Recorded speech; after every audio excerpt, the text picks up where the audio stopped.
இப்படித்தான் முடிக்க வேண்டும். நம்ம வந்து ஜென்ரல் ட்ரீட்மெண்ட், இப்போ நம்ம ஜென்ரல் ட்ரீட்மெண்ட் இருக்குது. நீங்கள் செகண்ட் கிளாஸ் வரும்போது எப்படி ட்ரீட்மெண்ட்டுன்னு இருக்கும், பொது சிகிச்சை, தனி சிகிச்சை. ஒரு வேளை பொது சிகிச்சை பண்ணணும், நார்மலாக ஜென்ரலாக எல்லா பாயிண்ட்ஸும் ஆக்டிவேட் பண்ணணும். ஈவினிங்கில் கை வலியா அதுக்கான வருமா, கால் வலியா அதுக்கான வருமா, செஸ்ட் ப்ராப்ளமாக அதுக்கான வருமா, வயிறு ப்ராப்ளம் அதுக்கான வருமா, மட்டும் ஈவினிங்கில் 2 வேளை நம்ம செய்ய முடியும்.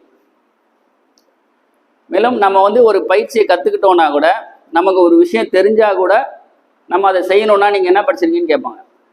இப்போ நார்மலாக எங்களே சில டைம் கேட்பாங்க, உங்கள் விசிட்டிங் கார்டை கொடுங்கம்மா. விசிட்டிங் கார்டும் கிடையாது, ஒன்றும் கிடையாது, போங்கப்பா அப்படின்றது. விசிட்டிங் கார்டு இருக்குது தான், பட் அவங்களுக்கு என்னென்னா என்னதான் அவர் படிச்சிருக்கான்னு. சில பேர் டாக்டரே வந்து ட்ரீட்மெண்ட் எடுப்போம், எம்பிபிஎஸ் டாக்டரே வந்து ஃபேமிலியே வந்து ட்ரீட்மெண்ட் எடுப்பாங்க. சும்மாவது கேட்பாங்க விசிட்டிங் கார்டு கொடுங்க அப்படின்ட்டு.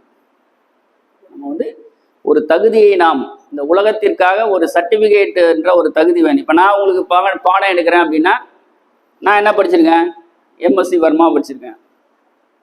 நான் வர்மெல்லாம் கற்றுக்கிட்ட பிறகு தான் அந்த பாடத்தையே படித்தேன். நான் அந்த சர்டிஃபிகேட்டை வாங்கினேன்.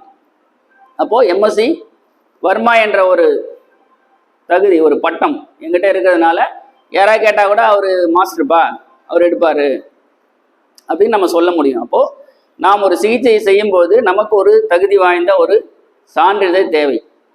குறைஞ்சபட்சம் பட்டய சான்றிதழ் வேணும். இப்போதைக்கு அந்த பாரத் சேவக் சமாஜில் தான் உங்களுக்கு வந்து ஒரு பட்டய சான்றிதழ் கொடுக்குறாங்க. Something is better then nothing. அரசாங்கம் முழுமையாக அங்கீகரித்து கவுன்சில்லாம் வச்சு எடுக்கிறது வேற.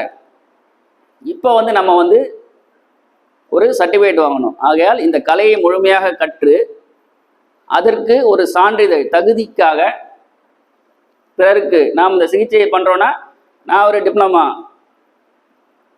வாங்கியிருக்கேன், பட்டயதாரி அப்படின்னு சொல்லிட்டு